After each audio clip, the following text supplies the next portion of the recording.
Similar previous studies like Laura Hamilton's College Women's Gender Strategies and Homophobia have provided insight into the issue of gender in space, investigating social space on campuses in America and its impact on the educational environment and experiences. Brown and Maycock argue that the men in their study created meanings related to venues, space, and context, which they suggest altered their sexual scripts and risk assessment but only presented the experiences of men. As we've wished to focus on a range of sexualities and gender orientations, many of our queries remain unanswered. Mandy Wilson explores how transgendered persons understood, created, and negotiated their gender identities in a cultural locale. That is to say, in order to properly identify oneself as female, one should act feminine. However, within queer spaces, there are individuals who do not ascribe to this perspective and seek to break down binary gender expectations.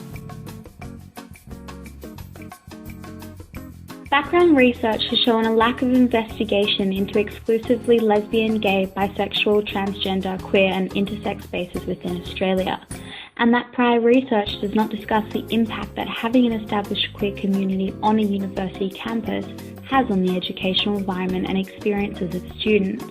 The construction of space can constitute a construction of power, and it is in our opinion that the complex interactions of queer space within itself and towards the wider community, in our research the campus, have not been sufficiently researched.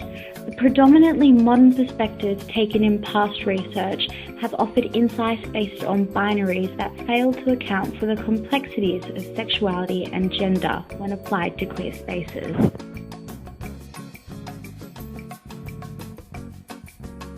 We will complete primary research to obtain qualitative data by working with the Queer Society and University Union's Queer Space in order to recruit participants seeking a sample size of around 50 individuals. In ensuring legitimacy, we wish to obtain a range of sexual and gender identities in order to identify whether certain orientations are perceived to be more welcome in certain areas than others. Our study will look at how participants relate to the different kinds of spaces which are central to university life.